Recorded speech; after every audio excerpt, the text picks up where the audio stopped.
উনি রোগী হচ্ছে হাইপারটেনশনের রোগী এবং ডায়াবেটিসের রোগী। আজকে উনি মূলত এখানে প্রেজেন্ট করছেন বুকে ব্যথা নিয়ে। তো আমরা দেখছি প্রাথমিক যে পরীক্ষাগুলো করছি তাতে ইসিজিতে সামান্য চেঞ্জ আছে। তো এখন ওনার কিছু পরীক্ষা নিরীক্ষা পাঠানো হয়েছে। এই পরীক্ষার রিপোর্ট আসলে পরেই পরিষ্কারভাবে বোঝা যাবে যে ওনার অবস্থাটা কেমন আছে।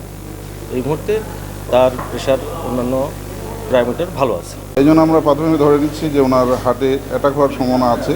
আর যেহেতু ওনার প্রেশার আছে, আগ থেকে ব্লাড প্রেশার বেশি এবং ডায়াবেটিসও আছে, সো ওনার হার্ট অ্যাটাক হওয়ার সম্ভাবনা আছে, একটু ঝুঁকি আছে। সো সেই জন্য আমরা ওনাকে সিসিউতে ভর্তি রেখেছি এবং মনিটরে রেখেছি ওনাকে। না, ওনাকে এখনও আইসিইউতে নেওয়ার মতো না, যেহেতু ওনার রেসপিরেশন মেনটেন হচ্ছে, ব্লাড প্রেশারও মেনটেন হচ্ছে। রিপোর্টগুলো আসলে পরে আমরা ডিসিশন নেব যে অথবা ওনার পেশেন্টের অবস্থা যদি খারাপ হয় তখন আমরা আইসিইউতে মুভ করা লাগলে মুভ করবো। আপাতত সিসিউ থাকবে।